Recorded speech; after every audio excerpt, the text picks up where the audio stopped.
잠깐만 한 말씀 드리겠습니다. 오늘 법문하신 동일 스님은 법문사로 출가하셔서 후계하시고 해인사 승가대학에서 공부하시고 마치시고 또 홍강사 윤학승가대학은 유륜과정을 또 수학하셨습니다. 그 뒤로 서울건강검사 주지 등 여러 소임들을 보시고 지금 부천에 자비선언을 열고 선언장을 하고 계시는 분입니다. 법회를 많이 읽고 또 공부를 많이 하셨기 때문에 오늘 우리들에게 좋은 법문을 해주실 것입니다. 박수로 환영하고 법문 듣도록 합니다.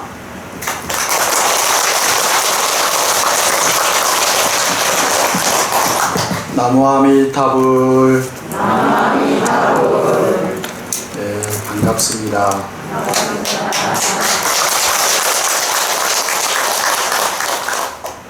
제가 성광사 유런에 학인으로 있을 때 우리 성광사 육주 스님 모시고 관음사를 이제 처음 오게 됐습니다.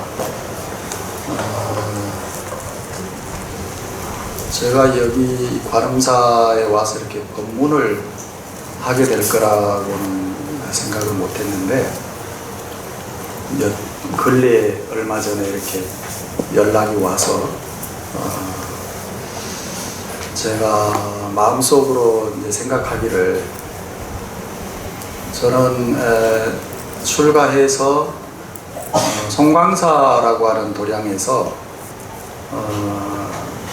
범일보성 방장스님이며 우리 율주이신 지연금 스님이며 또는 당시에 이제 강주 스님으로 계셨던 현진 스님이며 등등의 사중에 굉장히 훌륭하고 좋으신 그런 스님들을 모시고 살면서 제가 마음에 많은 감화를 받았고 출가한 이후에 수행자로서 살아가는데 큰 어떤 변화들을 겪고 있던 그런 경험이 있습니다. 그래서 항상 마음속으로 감사하게 생각하고 그 은혜를 입었다라고 생각해서 고마움을 느끼고 있는데, 그럼에도 불구하고 이제 제 스스로의 좀 불찰로 인해서 평소에 자주 안부도 잘 여쭙지도 잘 못하고, 그건 제가 잘못된 부분이 잘 안 고쳐집니다. 성격상 전화를 제가 잘 안 합니다. 1년에 몇 번씩이라도 때 되면 찾아뵙고 인사도 드려야 되는데 그런 것도 그건 못하지. 전화도 안 드리지. 제가 전화 안 하면 당신이 한 번씩 하셔요, 저한테. 그러면 제가 전화를 받으면서 막 어쩔 줄을 모릅니다.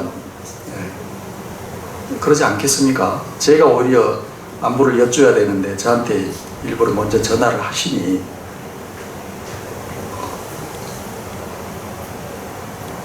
아마 그래서 이번에도 저를 부르신 것 같아요. 말이 법문이지 이놈이 연락도 없고 그러니까 호출하신 것 같습니다. 오늘 여러분들 만나 뵙고 이제 무슨 말씀을 드려야 될까 별 생각 없이 왔습니다. 제가 수행한 게 별로 없고 제 스스로를 돌아봐도 내세울 게 별로 없고 그러다 보니까 속된 표현으로 법도 없고 그래서 내면적으로 여러분들에게 법문을 할 수 있는 그런 자격이나 이런 것이 많이 부족합니다. 제가 그렇지만 이왕 자리가 이렇게 됐으니 그냥 생각나는 대로 일단 형색을 머리 깎고 승복을 입고 있으니 생각나는 대로 여러분들에게 편하게 말씀을 좀 드리겠습니다. 돌아보면 저는 이제 범어사로 출가를 했습니다. 여러분들 잘 아시는 다마림 스님하고 같이 행자 생활을 했습니다. 그 이후에 이제 해인사에서 승가대학 4년을 있었는데, 해인사라고 하는 도량은 굉장히 기운이 넘치고 활기 있는 그런 도량의 성격을 가지고 있습니다. 그래서 해인사에 들어와서 사는 스님들은 좀 기운이 활발하고 기백이 좀 넘치고 그런 특성이 좀 있습니다. 굉장히 좋은 도량이죠. 그러니까 기운차게 하고 기백 있게 만들고 영맹정진을 아주 할 수 있게 하는 그런 좋은 기운을 가지고 있으니까요. 이제 그런데 안으로 내면적으로 자기 스스로의 수행을 잘 갈무리하지 못하다 보면은 그냥 허세만 뻗치기가 쉽죠. 그러던 제가 정반대의 도량 기운을 가지고 있는 이제 송광사를 어쩌다 보니까 흘러들게 됐습니다. 송광사는 아시다시피 고요한 도량입니다. 그 도량 자체에 풍수적인 어떤 기운과 특성을 분명하게 가지고 있는 도량이니까 그 또한 명당인 거죠. 기운 뻗치게 해인사에서 살다가 고요하고 차분한 송광사를 가니까 미치겠는 거예요. 해인사 스님네들은 법당에서 예불을 하면 지심기명내 막 이렇게 하거든요. 버떡버떡 이렇게 군인들처럼. 송광사를 갔더니 18 새색시처럼 지심기명 내자가 한참 뒤에 나와요. 네 하고 난 뒤에 부처님 전에 머리를 숙여 이마를 땅에 대는데 안 올라와요, 머리가. 그럼 저는 해인사에서 퍼떡퍼떡 이게 절하던 습관이 있으니까 저는 지심기명내 하고선 머리 밑에 바닥에 닿자마자 버떡 일어나서 합장하고 있는데 옆에 보면 머리 그대로 땅에 대고 있어요. 얼마나 답답했겠습니까? 저 혼자 울그락푸르락 그냥 막 성질이 나니까 그냥 뒤통수를 때려버리고 싶을 만큼 누가 답답해요? 저만 답답해요. 그런데 이제 그 도량에서 이제 1년, 2년 이렇게 세월이 가면서 뭐를 느끼고 보게 되느냐 그러면은 내가 문제구나. 그러니까 거칠게 뛰놀고 천방지축으로 뻗치던 그런 기운을 차분하게 가라앉혀주는 송광사 도량만의 아주 그 각별하고 특별한 특색 있는 그 기운이 분명하게 있는 거죠. 굉장히 차분해지는 거예요. 가라앉으니까 보입니다. 무엇이 보일까요? 지 꼬라지가 보이는 거예요. 여러분들 개정해 알죠? 삼학이라 그러잖아요. 학이라고 하는 것은 배운다는 뜻이 아니라 닦아 수행한다는 뜻인데, 불교의 모든 것이에요. 그게 불교의 수행은 결국 이 세 가지라는 거예요. 그런데 이 세 가지는 낱낱이 따로따로 떨어질 수가 없어요. 한 덩어리예요. 그러니까 계율이 지켜지지 않으면 선정, 고요한 마음을 고요하게 하는 선정도 안 되는 것이고, 그런 뜻이에요. 마음이 고요하고 차분하지 않은데 계율 지킬 수 있겠습니까? 그 다음에 계율이 지켜지지 않고 몸도 마음도 그냥 지멋대로인데 마음이 차분해지지 않을 뿐만 아니라 지혜로움도 당연히 어디 날아가 버리고 없겠죠. 그러니까 이 셋은 한 덩어리입니다. 어느 하나가 됐는데 나머지 둘은 안 되고 이런 게 아니에요. 이왕 말이 나왔으니까 여러분들에게 도움이 될지는 모르겠습니다만, 제가 출가하기 전에 사소한 어떤 경험을, 수행 경험을 한 적이 있는데요.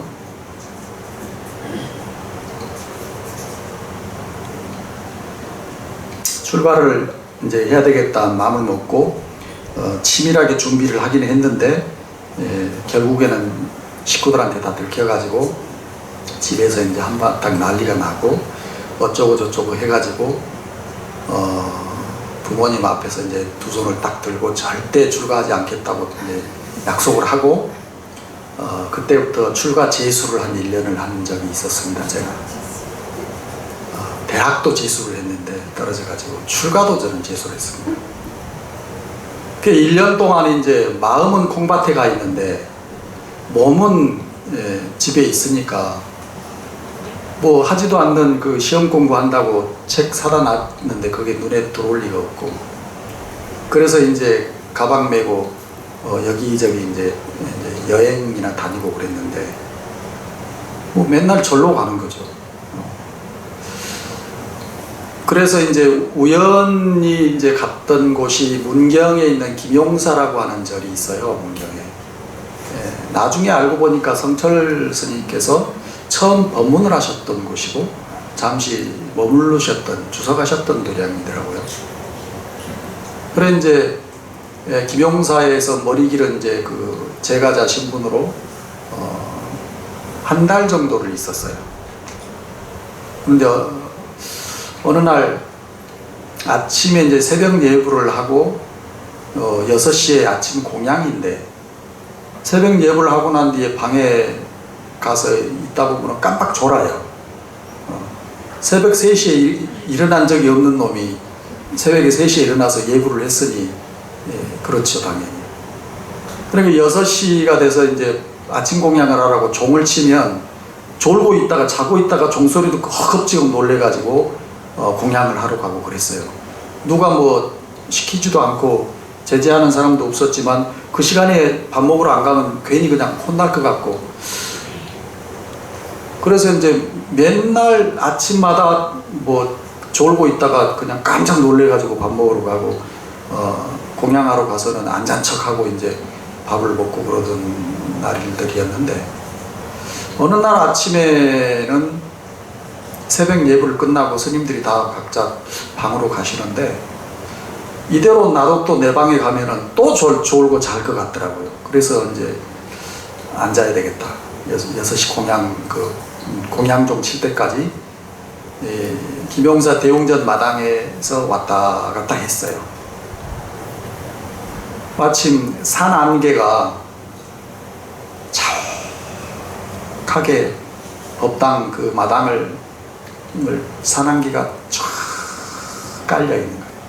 아무도 없고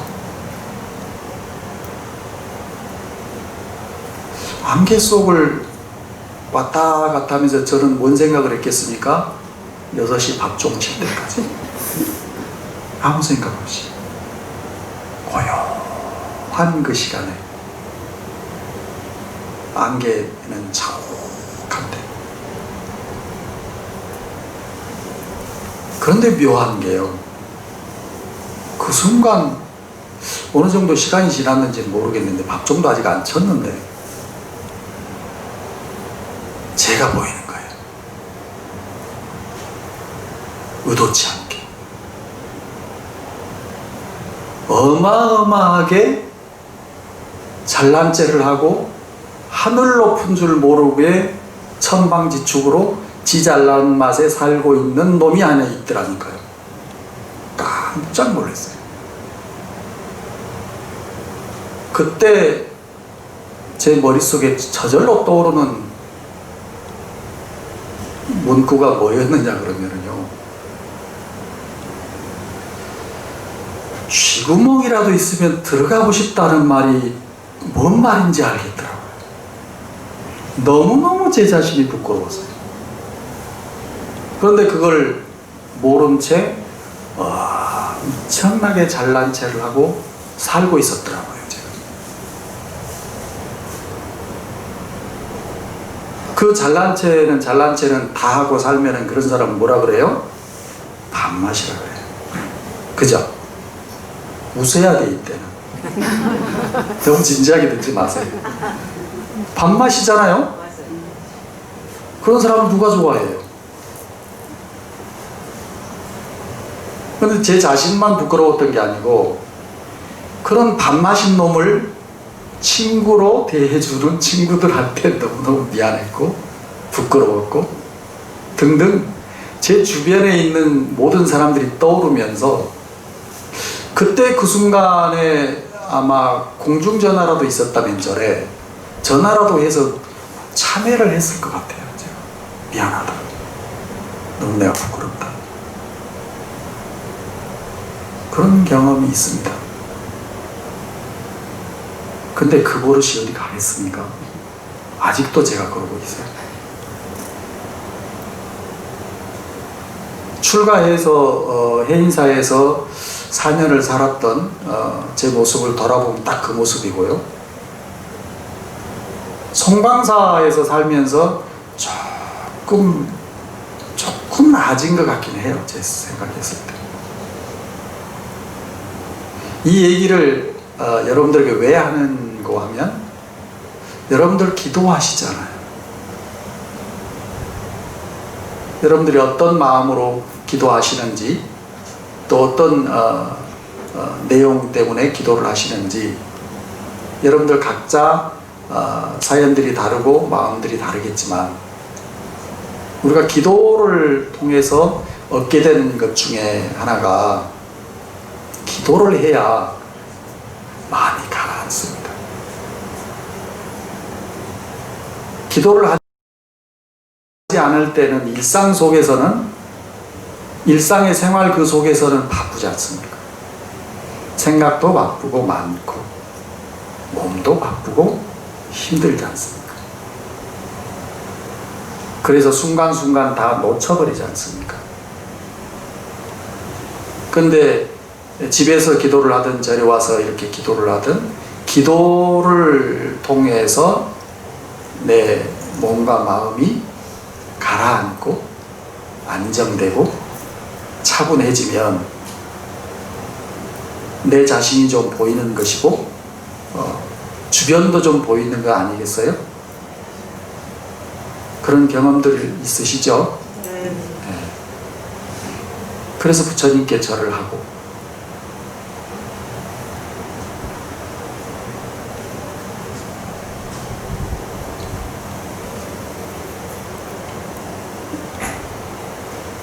코로나19 사태로 인해서 다들 힘들어하고 또 이 여름 장마가 유례 없이 이렇게 길어서 또 피해가 커서 온 지금 국토가 야단이고 또 이 수재로 인해서 피해를 본 이재민들은 또 얼마나 인생이 무너지고 업장이 무너지고 힘이 들겠습니까? 그렇지만 여러분들 혹시 비 피해 입으신 분들 계세요? 괜찮으세요, 여러분들은? 네. 그러면 다행이기도 하지만 얼마나 고마운 일입니까? 네. 여러분들 지갑에 돈 가지고 다니나요? 네. 돈 있어요? 네. 카드도 있고? 네. 카드가 있다는 얘기는 통장에도 돈이 있다는 얘기겠죠? 많이 있으세요? 빌려달라 안 할 테니까 대답해 보세요. 어느 정도는 있으시죠? 네. 만족은 안 하지만 돈에 만족할 일은 없으니까요. 집도 당연히 있겠죠? 노숙자는 아닐 거니까 당연히. 그 집이 내 집이든 전세이든 뭐든 다들 집이 있으시잖아요. 돈도 있고. 그 집이 여러분 집일까요? 미리 예단해서 대답하지 마세요. 제가 의도하는 질문은 그런 질문이 아닙니다. 저도 알고 있고 여러분들도 이미 알고 있는 내용을 얘기하고자 하는 겁니다. 내 지갑에 돈이 있고 내 통장에 돈이 있지만 이 돈은 당연히 내 돈이 아니죠. 왜냐하면 내 죽고 나면 끝이니까. 그러니 내게 아닌 거죠. 또는 내가 가지고 있는 돈이 또 먹고 살아야 되기 때문에 그 돈과 뭔가를 바꿔야 되니까, 화폐 교환을 해야 되니까 결국에는 내 수중에 있던 돈도 나가기도 하고 들어오기도 하고 하는 거잖아요. 자식이 달라 그러면 또 줘야 되고, 또 무슨 일 때문에 돈을 써야 될 일이 있으면 거기에 돈을 써야 되는 거니까, 당연히 돈은 내 소유인 것이 아니라 내가 지금 가지고 있을 뿐이죠. 내 것이 아니라는 거죠. 이해하셨습니까? 뭔 말인지? 네. 그러면 집도 그런 뜻이란 얘기예요. 지금 내가 살고 있는 집, 이게 이 집 등기가 내 이름으로 돼 있어서 내 것이든 아니면 전세이든 그걸 떠나서, 좀 비유가 좀 마음에는 안 듭니다만은 수제 때문에 말씀을 빌어보자면, 수해로 인해서 내 소유, 내 등기로 돼 있었던 집이 무너지고 떠내려가 버렸다고 한번 가정해 봅시다. 그러니 그 집은 영원히 내 것은 아니었던 것이죠. 결국 사라져 버렸으니까. 그런 것처럼 우리는 이 세상을 살아가면서 집도 돈도 사실은 남편이나 자식도 소유로서 영원히 내 것이 아니죠. 좀 나쁜 예이지만 들겠습니다. 남편이 내 소유일 리가 없죠. 이혼하면 끝인데. 요즘처럼 황혼이혼이 어쩌고 저쩌고 하는 시대인데요. 그럴 리는 없겠지만 남편 역시 이혼해버리면 끝이죠. 남남이죠. 자식? 내가 낳았으니까 자식이 내 소유일까요? 아니잖아요. 자식이 내 말 듣던가요? 잘 안 듣죠. 지방식대로 하겠다 그러죠. 그렇지만 영원히 내 소유일 수 없는 게 내가 죽을 때 자식이 따라 죽을 거 아니니까. 그래서도 안 되지만, 자, 얘기를 모아서 결론을 지어 보겠습니다. 우리는 이 세상을 살면서 순간순간 무엇을 착각하느냐? 내 거라고 착각합니다. 내 수중에 있는 돈이 내 거라고 착각합니다. 집이 내 이름으로 되어 있으면 이거 내 집이라고 착각합니다. 전세를 살고 있어도요, 전세 또는 내 돈인 거니까. 그리고 전세를 살고 있는 동안만큼은 임대이긴 하지만 이 집은 내가 살고 있는 거니까 내 거라고 착각하죠. 자식도 남편 부부관계도 내 거라고 착각합니다.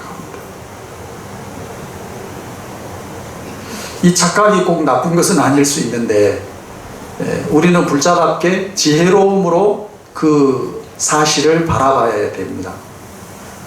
왜냐하면 내 것이 아니기 때문에, 본질이.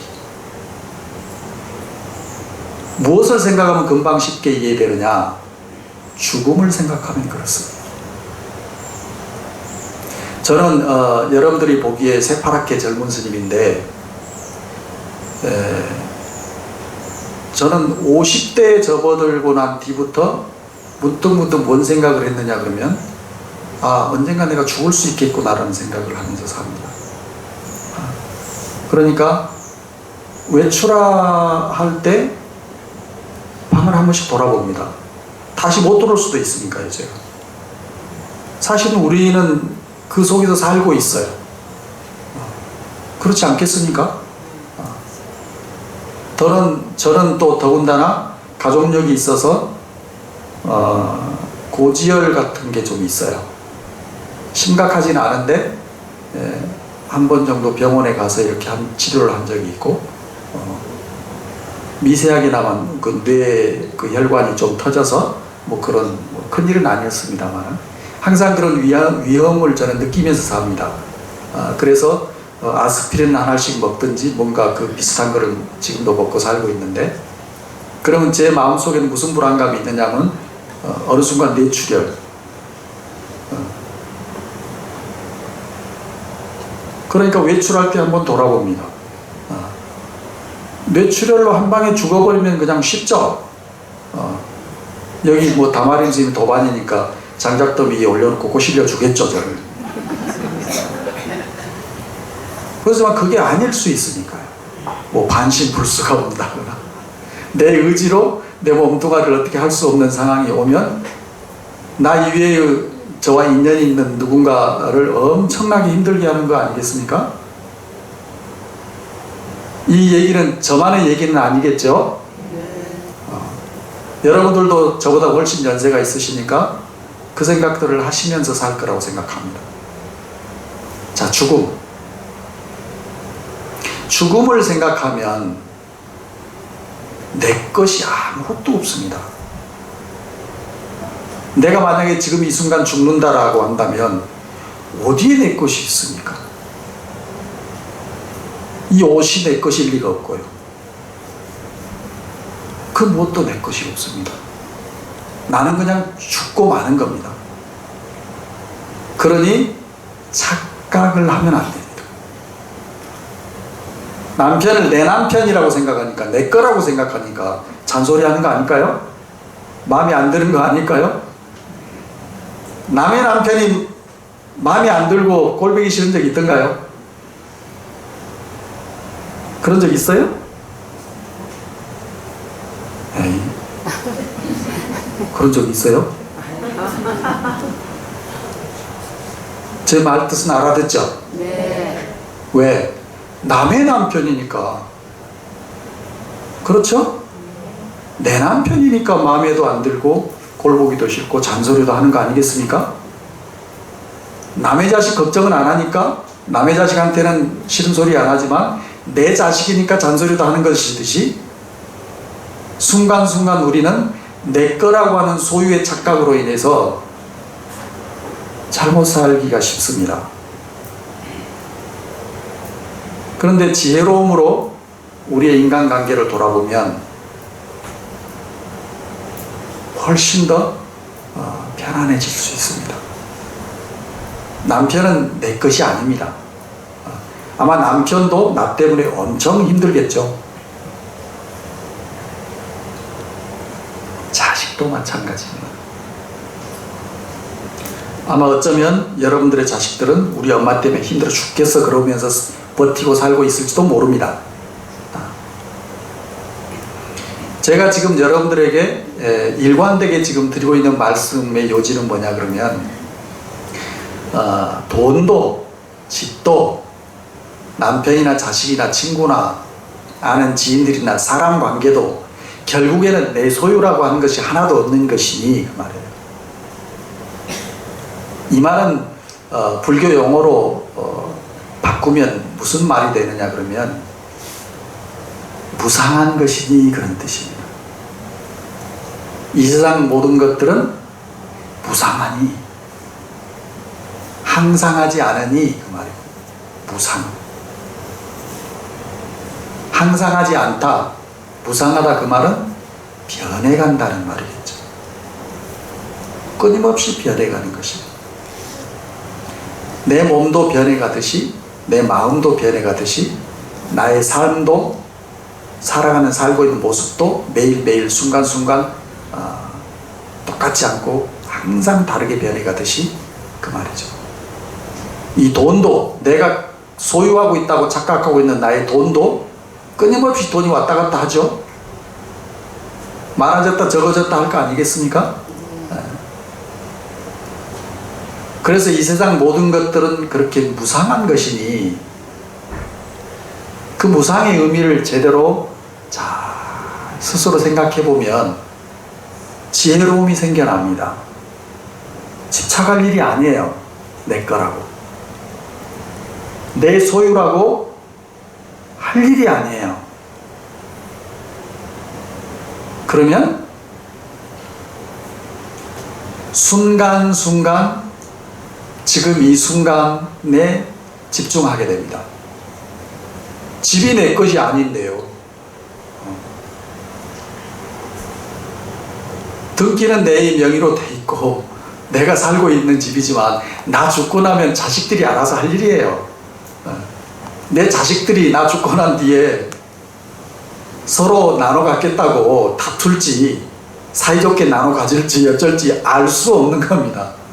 나와는 아무 상관없는 거예요. 주변에서 많이 흔히들 보죠. 부모 돌아가시고 난 뒤에 유산 상속 때문에 싸우는 거. 내 자식은 안 그럴 거라고요? 알 수 없습니다. 그러니 내 소유인 이 집은 내 것이 아닌 거예요. 내가 살아있는 동안 내 것인 거예요. 그러니 내가 살아가는데 굉장히 소중하고 중요한 것이긴 하지만 내 것은 아닌 것이니 거기에 집착할 것도 없어요. 자랑할 것도 아니에요. 그냥 내가 먹고 자고 살 수 있는 집이 있다는 사실에 대해서 고마워할 일인 것이지 자랑할 일은 아닌 거예요. 인간관계도 부부 사이도 부모 자식 사이도 친구와의 지인관계도 다 그렇습니다. 고마워할 일이 있을 뿐이지 다른 거 아닙니다. 이 무상함에 대해서 좀 더 스스로 관찰해 보십시오. 느껴보십시오. 그 말이에요. 영원한 것이 없으니. 그렇다면 나와 관계 맺고 있는 인연의 소중함을 생각할 수 있게 됩니다. 여러분들 핸드폰 속에 저장된 전화번호가 많이 있겠죠? 그거 한번 가만히 생각해 보세요. 여러분들 핸드폰에 저장된 번호로서 저장된 분들, 그분들이 여러분들 인생에서 가장 소중한 존재들입니다. 여러분들 연세가 있는 만큼 이번 생에 태어나서 오늘까지 살고 있으면서 숱하게 많은 사람들과 만나고 헤어짐을 반복했죠. 어렸을 때 친구들, 학교 동창들, 또는 어렸을 때나 시집 오고 난 뒤나 등등 젊었을 때 같이 살았던 한 동네 사람들이며 등등. 요즘 말로 하면 옛날에 살았던 아파트에 무슨 알고 지냈던 친구들, 지인들 등등등. 직장이든 친구이든 가족관계이든 친척이든 등등 수없이 많은 사람과 우리는 인연을 맺고 만나고 헤어지고 만나고 헤어지고 이 반복의 연속이죠. 그런데 여전히 내 전화번호 핸드폰 속에 전화번호로 저장되어 있고 언제든지 내가 전화를 걸면 통화가 되는 그분들은 내 인생의 가장 중요한 분들이죠. 그분들이 있음으로 인해서 나는 내가 이 세상을 살고 있는 거죠. 그렇지 않겠습니까? 그렇죠? 네. 잘해야죠, 그러면. 당연한 거죠? 아무도 없다면 내가 전화할 사람이 뭐 그럴 리는 없겠지만 가정해 보자고요. 얼마나 외롭고 처참하겠습니까, 내 인생이? 그런데 다행스럽게도 내 핸드폰에는 나와 알고 지내는 분들, 저장되어 있는 번호로 알고 지내는 분들이 다행히 있기 때문에 내가 이번 이 생을 살아가는데 아무 문제가 없고 수시로 필요하면 전화해서 통화할 수 있고 이런 이치를 깊게 이해하고 나면 내 핸드폰에 저장된 사람 중에 골배기 싫은 사람도 이놈 자식 좀 어째 이런 사람도 미워할 일이 아니에요. 서운해할 일이 아니고 얘는 좀 별로야 이렇게 할 일이 아닌 거예요. 세상을 살면서 여러분들은 나이가 있으시기 때문에 금방 알아들을 얘기인데, 자, 세상을 살아보면 세상사가 내 뜻대로 됩니까? 돼요, 안 돼요? 됩니다. 대답 안 하니까 제가 강요하고 있는데 내 뜻대로 안 되죠? 결혼할 때는 남편이 내 뜻대로 될 줄 알았죠? 왜? 해준다 그랬으니까 남편이 분명히 약속들을 했을 거예요.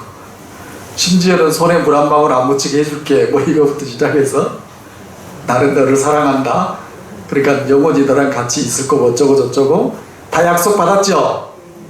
근데 막상 결혼해서 살아보면 그렇디까 안 그렇디까? 잘 안 되죠?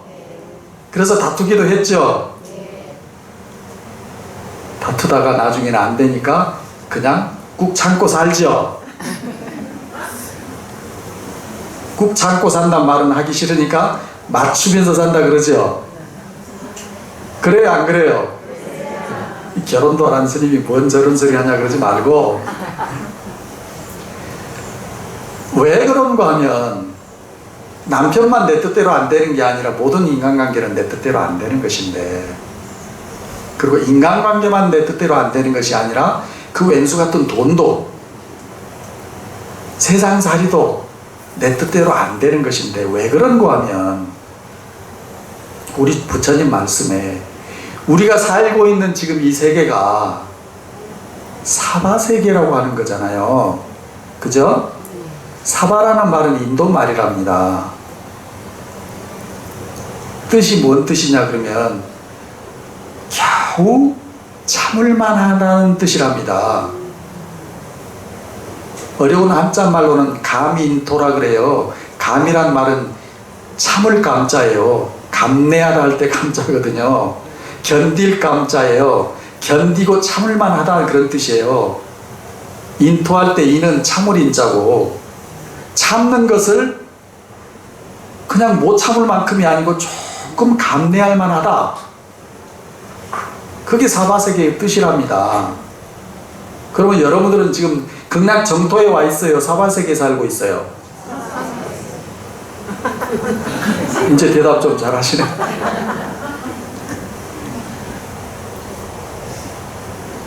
깨달으면, 미타 연보를 해서 깨달으면 지금 이 순간 이 자리가 정토이겠지만, 저처럼 여전히 깨닫지 못해서 성질머리 죽이지 못해서 잘난 체를 여전히 하면서 살고 있다면 지금 이 자리 이 순간은 정토가 아니라 사바인 거 아니겠습니까? 그러면 사바세계는 어떤 세계라고요? 견딜만한 세상이다. 더 자세하게 얘기하면 내 뜻대로 안 되는 세상에 여러분들은 살고 있는 거예요. 그러면 지혜롭게 퍼뜩 돌이켜야죠. 내 뜻대로 될 리가 있다 없다? 없다. 그럼 가장 어리석고 멍청한 사람은 누구냐? 사바세계에 살고 있으면서 내 뜻대로 안 된다고 성질내는 놈이겠죠? 그렇지 않아요? 자, 내가 지금 현재 사바세계에 살고 있다면 내 뜻대로 안 되는 게 정상인가요? 비정상인가요? 정상이죠? 그러면 남편이 내 뜻대로 안 되는 게 정상이에요? 비정상이에요? 정상이네? 자식이 내 뜻대로 안 되는 게 정상이네?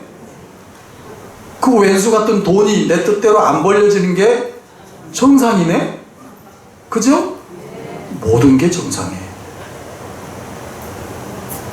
재밌죠? 그 재밌는 속에서 지혜롭게 파뜩 돌이켜야 돼요. 아, 성질 부릴 게 아니구나.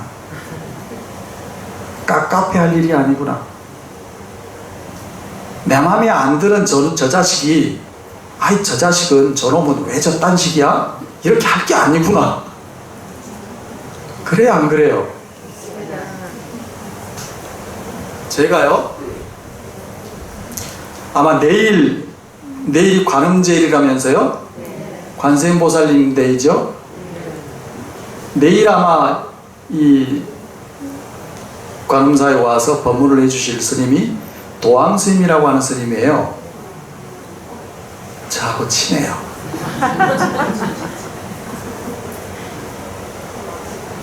근데 저보다 훨씬 수행력이 뛰어납니다. 제가 그 스님 앞에서 이런 소리 한 번도 안 했는데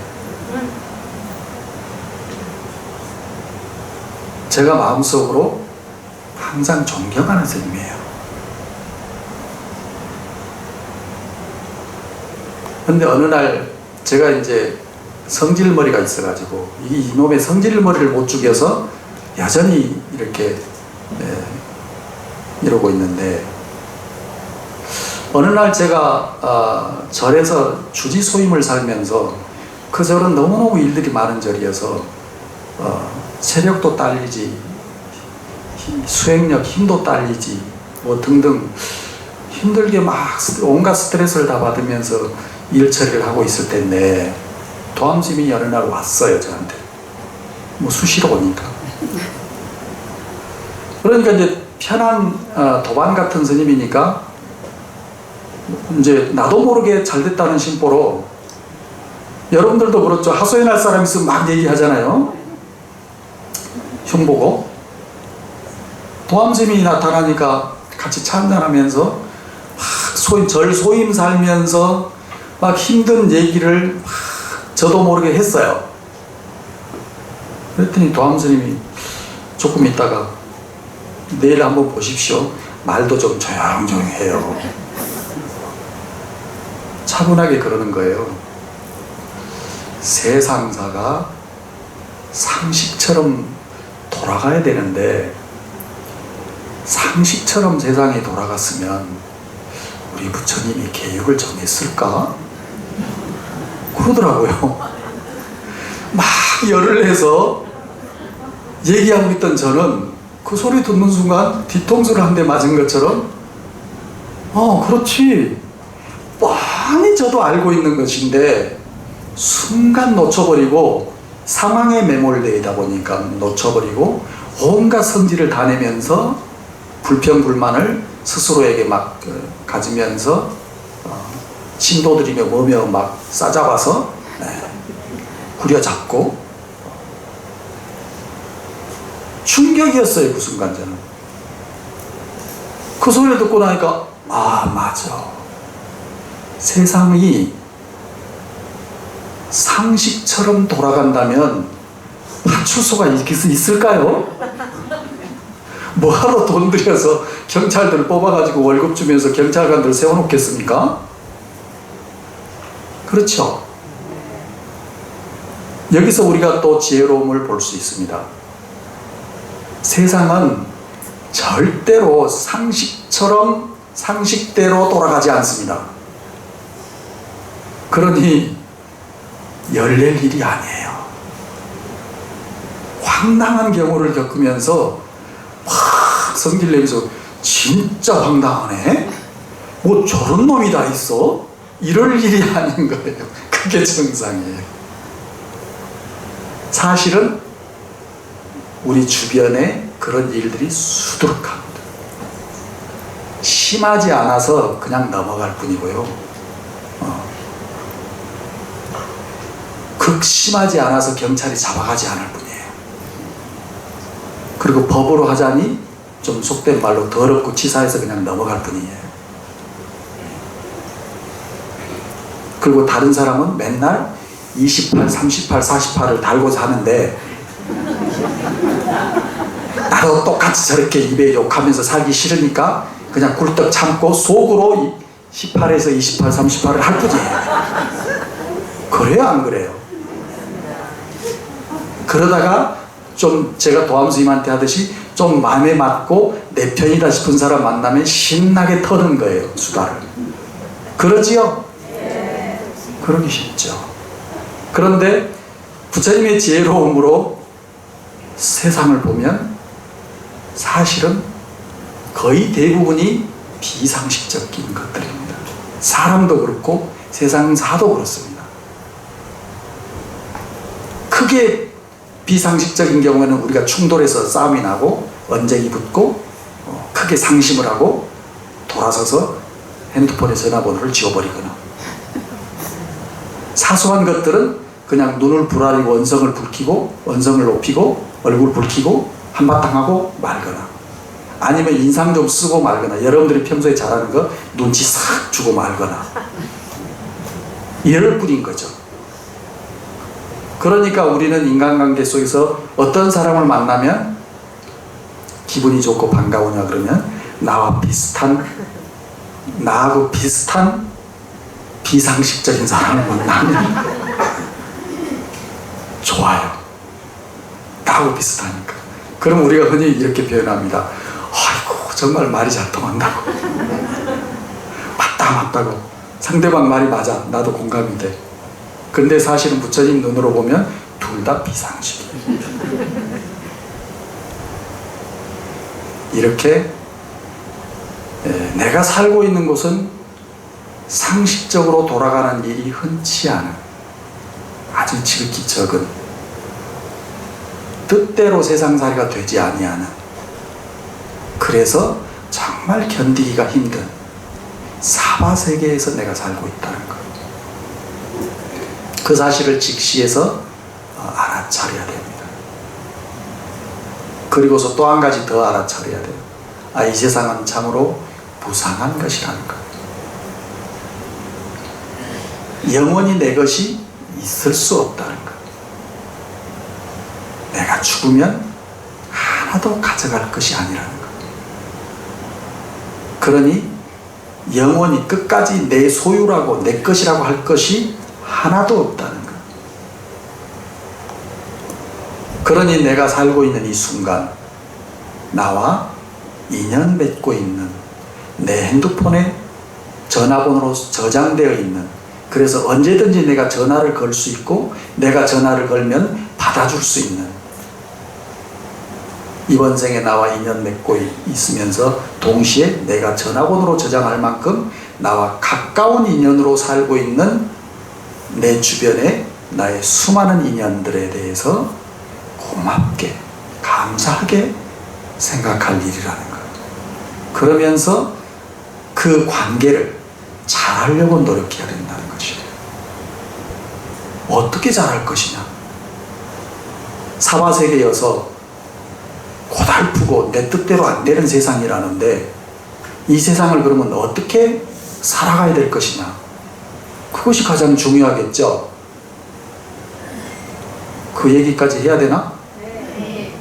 그럴 줄 알았어요. 그 얘기 안 하고 내려가면 좀 문제가 있겠죠? 그럼 어떻게 살아가야지 스트레스를 덜 받고, 스트레스의 종류가 몇 가지인 줄 아세요? 5만 가지. 네? 몰라요? 5만 가지. 5만 가지? 8만 가지? 8만 4천. 똑똑하네 역시. 네, 관음사 신도님들이라 그래요. 말 나온 김에 제가 말씀드릴게요. 이 국토 면적이 클수록 뻥이 좀 커지거든요. 미국 할리우드 영화 보시죠. 헐리우드 영화 보면 굉장히 뻥이 세요. 막 예를 들어서 슈퍼맨이 등장하고요. 얼마나 뻥이 큽니까 그게? 슈퍼맨 하늘 날아다니는 거 알죠? 스파이더맨이라 그래도 거미인간이 나타나가지고 뭐 어쩌고 저쩌고, 원더우먼도 있고, 뭐 그것이 아니라도 할리우드 영화를 보면 굉장히 막 뻥이 엄청 세요. 뭐 SF 영화도 그렇고, 현대적인 의미의 뻥인데, 미국이 국토가 넓어서 그런 것 같아요. 중국이 땅덩어리 넓죠? 중국 사람들도 뻥이 굉장히 셉니다. 천하제일 뭐 이런 표현들 맨날 써요. 인도 사람들도 땅이 넓기 때문에 거기도 뻥이 만만치가 않습니다. 그런데 재밌는 것은요, 많다고 뻥을 칠 때 인도 사람들과 중국 사람들이 꼭 숫자에다 비교해서 뻥을 쳐요.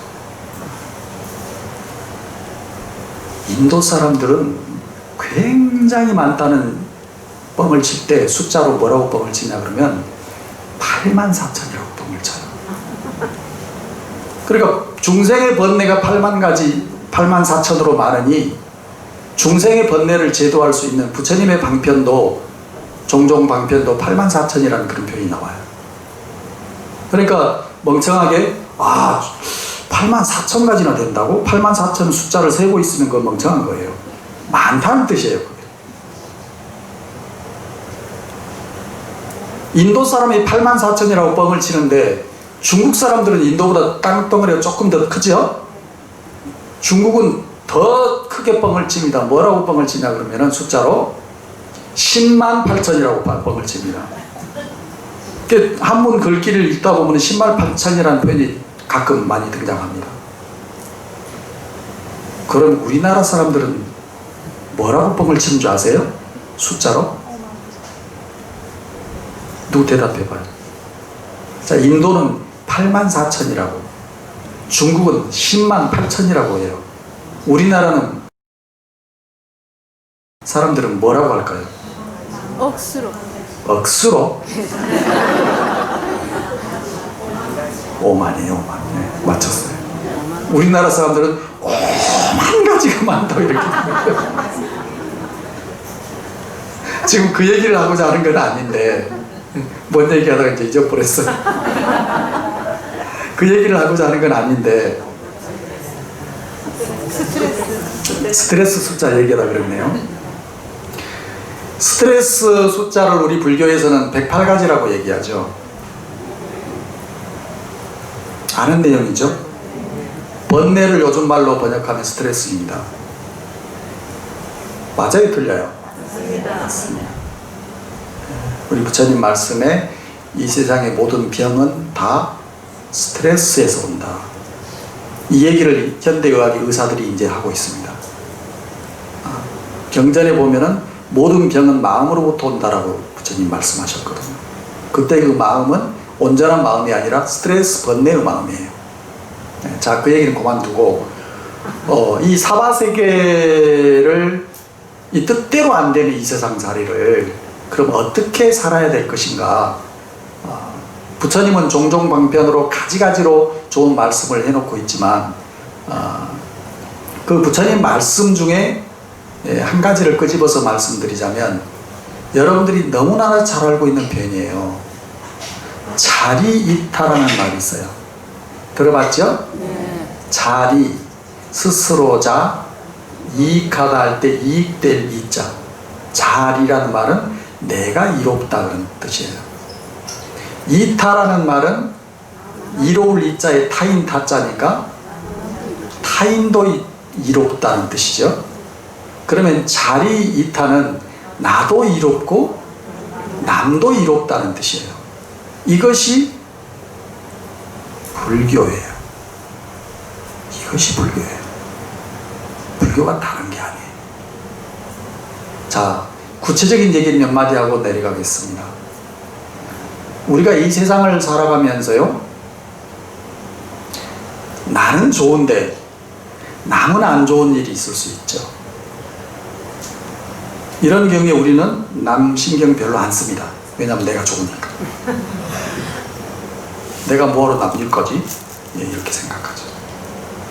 나도 바빠. 나도 힘들고 내가 더 급해.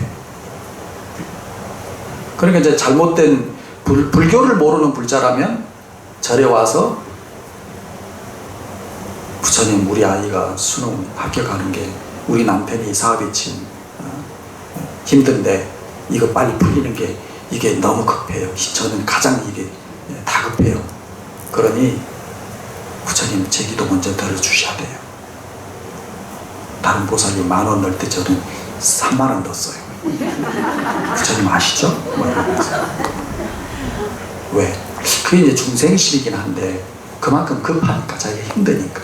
그래서 이 세상을 살면서 나는 좋고 남이 힘든 일이 수두룩한데, 이런 경우에는 남에 대해서 신경을 안 씁니다. 우선 내가 좋으니까. 그 다음에 반대도 있겠죠. 나는 엄청 힘들고 불리하고 나는 힘든데 상대방은 좋은 일이 있죠. 그럼 화나죠. 억울하고 부럽고 샘나죠. 근데 이 세상 사는 대부분 이 둘 중에 하나예요. 그래요, 안 그래요? 그러니까 사실은 내가 좋은 일, 남이 좋고 안 좋고는 잘 모르겠고 관심 바뀌고 그 말이에요. 우선 내가 좋은 일에 대해서 잔뜩 힘을 주고 삽니다. 우리가 생존을 위한 투쟁, 세상살이, 그게 세상살이라고 생각해요. 스님, 세상을 살아보세요. 얼마나 힘든데요.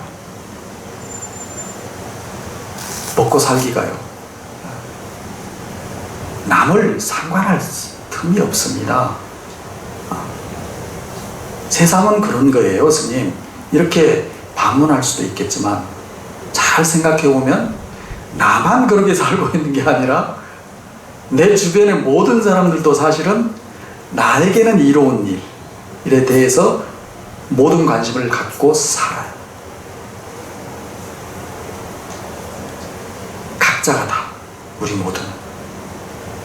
그러다가 계속 수시로 무슨 일을 겪느냐 그러면은 나는 이롭지 않고 나는 힘든데 상대방에겐 좋은 일들을 숱하게 목격하면서 살죠. 그러면서 너무 힘들죠, 내가.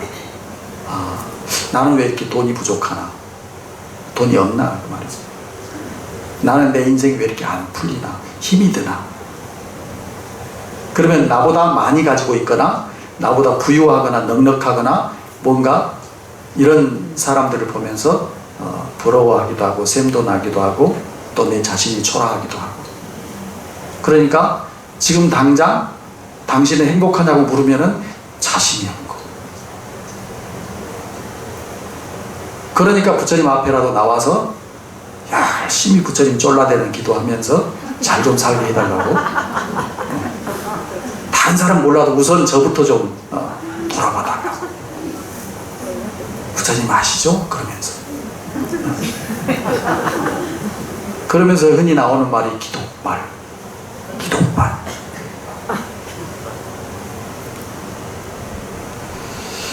근데 불교를 조금 더 알게 되고 부처님 가르침을 조금 더 이해하게 되면 이 둘과는 좀 다른 관계가 있다는 걸 알게 돼. 그게 자리이타예요. 나도 이롭고 남도 이로운 관계가 있어요. 이거를 할 줄 아는 사람이 지혜로운 사람인데, 그리고 이렇게 세상을 살아가는 사람은 행복하게 살 수 있어요. 그러면 나도 이롭고 상대방도 이롭다는 게 어떻게 가능할까? 상대방에게 주면 됩니다. 왜요? 모든 존재, 모든 사람들은 지 거를 챙기려고 하는 데만 관심을 갖고 살기 때문이에요. 태어날 때부터 그게 태어나 있어요. 그래서 욕계라 그래요, 이 세상을. 욕망에서 살아가는 세상이라 그래요. 안 가르쳐줘도 태어날 때부터 내 것 챙기겠다고 하는 욕심을 가득 태어납니다.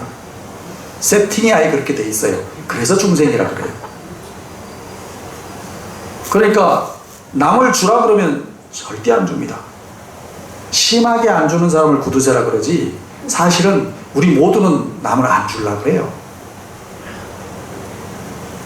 피부치면 자식이고 남편이고 그러면 주는데, 그렇지 않으면 안 주려고 그러고, 심지어는 피부치여도 가족이어도 다 안 주려고 그러죠.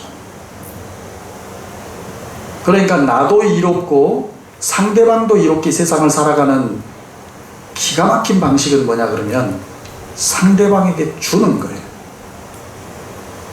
저는 비록 출가해서 수행이 아직도 부족하고 엉터리지만 눈치를 챈 게 하나 있어요. 부처님이 여러 경전에서 수없이 많은 말씀을 하셨고 기타 등등 불교에서는 굉장히 좋은 말들을 많이 하는데 결국에는 이게 뭔 말인 거야 생각했을 때 딱 한마디예요. 주라는 거예요. 남에게 주라는 거예요. 그래야지 세상이 풀린다는 거예요. 네 인생도 풀리고 네 스스로가 행복할 수 있다는 거예요. 주라는 말을 불교 용어로 뭐라 그래요? 네, 오시, 시주. 얼마나 중생들이 자기 거 움켜쥐고 안 줬으면 부처님께서 당신 앞에 불자람 갖다 놓고 주라 그랬겠습니까? 잘 생각해봐요. 부처님이 달라 그러시죠? 뒤집어서 얘기할게요. 미안하니까. 스님네들이 부처님께 드리라고 여러분들에게 가르치죠? 그리고 불자람 딱 스님들이 갖다 놨죠? 부처님께 주라 그러면 줘요, 여러분들이. 왜? 내가 10,000원을 불자람에 넣으면 부처님이 최소한 10만 원 이상은 나한테 줄 것 같으니까. 그래요, 안 그래요? 부처님이시니까 당신께 돈도 주고 과일도 올려드리고 떡도 올려드리고 절에서 무슨 부처님 이름으로 불사, 부처님 되는 일이에요. 그게 한다 그러면 아낌없이 그 내 아까운 피 같은 돈을 부처님 앞에 줘요. 그렇죠? 부처님께 주는 연습을 계속 스님들이 시키는 거라니까. 스님들이 아주 영리해요. 이제 끝내라는 얘기구나. 부처님께 주는 연습이 좀 되고 나면 스님들께도 줘요. 부처님과 스님들이 모습이 같거든요. 삭발하고 가사 있고. 스님들께 주는 연습이 좀 되고 나면 불자들에게 줘요. 우리 관음사 신도가 어쩌고 저쩌고 하니까 이렇게 줘요. 불자들에게 주는 연습이 되고 나면 불자가 아닌 사람에게 주는 것도 하게 돼요. 결론은 자리이타라고 하는 말은 나도 이롭고 상대방도 이로운 그런 삶을 살 수 있으려면 내가 상대방에게 줘야 된다는 거예요. 칭찬을 하세요. 그리고 잘했다라고 하십시오. 마음에 안 들어도 그만하면 됐다라고 생각하십시오. 어차피 이 세상에 내 마음에 쏙 드는 사람은 없을 거니까. 이 세상에 내 마음에 완벽하게 들 만큼 만족스러운 일은 없을 거니까. 내 기대치에 못 미치더라도 저만 하면 됐다. 다른 건 다 문제투성이인데 저놈한테 저런 면이 있네? 아이고 고맙다. 됐다. 라고 상대방의 잘못을 지적하지 말고 상대방의 장점을 지적해서 칭찬하려고 하십시오. 그러면 상대방을 이게 주는 것이기 때문에 이롭습니다. 상대방이. 그러면 상대방도 나에게 잘해줍니다. 베풀어 주어야 됩니다. 그러면 상대방도 나도 이로워집니다. 그러면 내 인생이 풀려가기 시작하고 삶이 행복해집니다. 이해하셨죠? 네. 저도 이 부분을 실천하고 실제로 지켜가려고 계속 생각하면서 삽니다. 저도 그렇듯이 여러분들도 이렇게 노력하면서 살아갑시다. 네. 아시겠죠? 네.